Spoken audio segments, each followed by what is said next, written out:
Hello mga sexy babes! Ito na naman tayo. Samahan niyo ako magluto ngayon ng Chinese food. So, ayan. Maghihiwa na tayo ng kangkong. Kangkong ang kanilang ulam for tonight. So, kinat ko lang yung dulo. And then, pinutol ko siya ng tatlong hati pala, sorry. Yan, isineparate ko muna yung tangkay niya. Kasi mas madaling maluto yung bandang dahon-dahon. Ano bang tawag doon? Basta madaling maluto kasi yung dahon, kaya sineparate ko yung tangkay niya. Yan, kumuha si Inday ng bowl. More on gulay munang lulutuin natin ngayon. At diet ang aking mga amo. Actually, hindi talaga sila mahilig kumain ng meat. More on vegetable lang talaga sila. Kumakain sila ng meat, but madalang lang. So, ayan, naghiwa tayo ng repolyo. Ang dishes ko tonight is Chinese cuisine. Yan, gayat lang si Inday ng bawang. Hindi ko na sa inyo pinakita yung mga paggayat-gayat ko. Masyadong mahaba na, guys. Ayan, para sa mga alaga ko. Carrots, saka broccoli. And then, yan yung hiniwa ko kanina, yung repolyo. So, nag-add ako ng green and yellow bell pepper. And then, yung onion leaves, sili, saka bawang. So, hindi po ako gumagamit ng onion usually. More on bawang lang talaga. So, yan yung chicken and then meat for kids. So, ayan, hahatiin natin yung chicken ng dalawa. O, diba? Sobrang tipid nila. So, kasya na po sa aming tatlo yan. So, para sa aming tatlo yan ng amo ko. Siyempre, kung anong pagkain nila, pagkain ko din, guys. So, hindi ko siya nilagyan ng kahit ano. Kasi, ibobold natin yung wings. Ayan.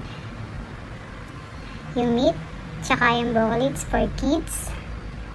So, yan yung kangkong, lalagyan natin siya ng bawang. Yung meat na yan, gagamitin ko para sa repolyo. Yan.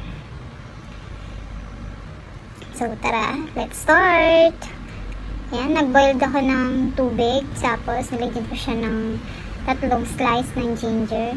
Usually, pag nagbabay kasi kami ng frozen food is nilalaga muna namin siya or hinuhugasan. Kasi sobrang dumi niya. So, makikita mo talaga na ang dumi-dumi ng mga frozen food.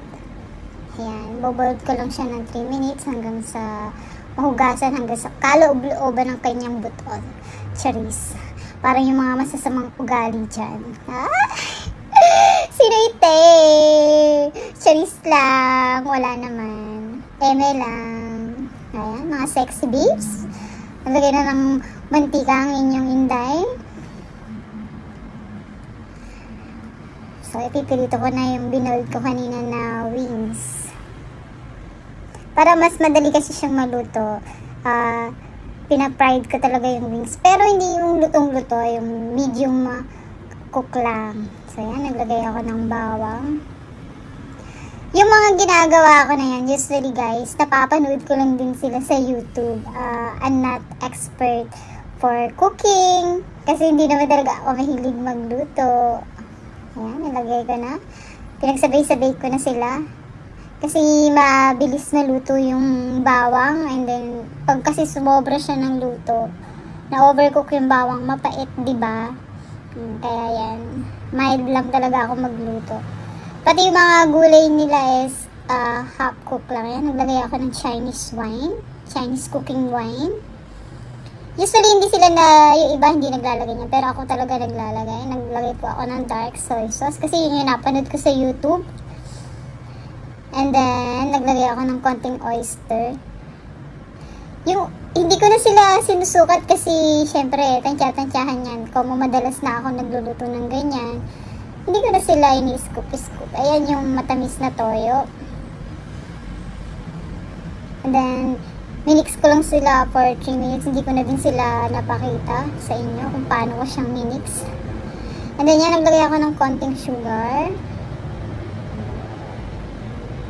Para lang mag-balance yung alat niya saka yung tamis. hindi po ako masyadong malasang magluto kasi usually ang mga Chinese hindi naman sila mahilig sa maalat, and then kaya tansyahan lang talaga yung lasa. Tapos ayun na, minix ko na yung wings niya, and then after 5 minutes, okay na, tada! Ayan na ang aking chicken with pepper. So ayan, naglagay na naman tayo ng bawang. Ang susunod nating iluto ay ang cabbage. So nilagay ko na yung bawang and then yung pork. Actually, yung pork na yan is, ginayat ko lang siya ng sobrang liliit para talaga siyang giniling ang style niya. Para mas mabilis siyang maluto. Usually, nagluluto ako hanggang 30 minutes lang. Tapos na ako magluto sa lahat ng yan. Ganun akong kabilis nagluto, guys.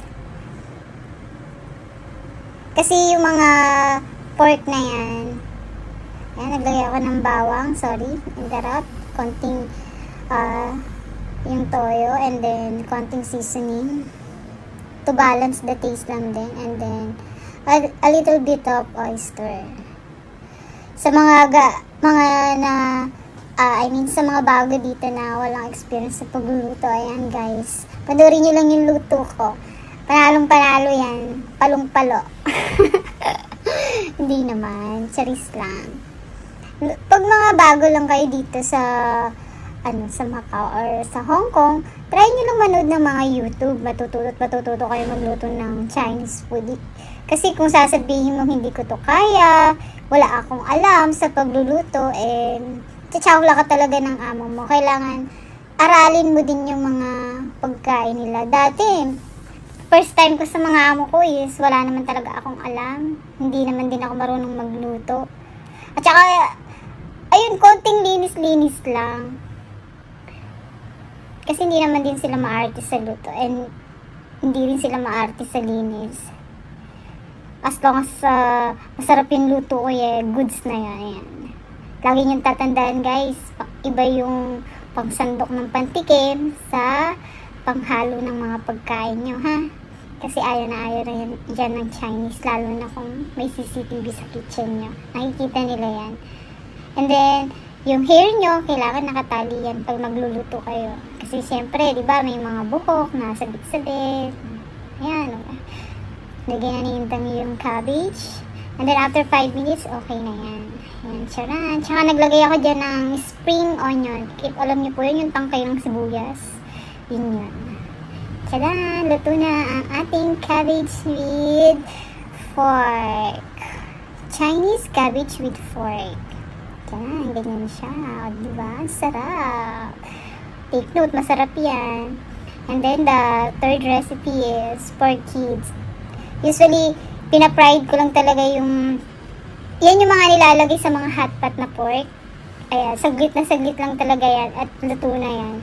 And then, lalagyan ko lang siya ng konting soy sauce saka yung seasoning. And then, i-add ko na yung broccoli and carrot. So, ayan guys. After 5 minutes niyan, okay na yan. Pinakuluan ko lang din siya. Ang hirap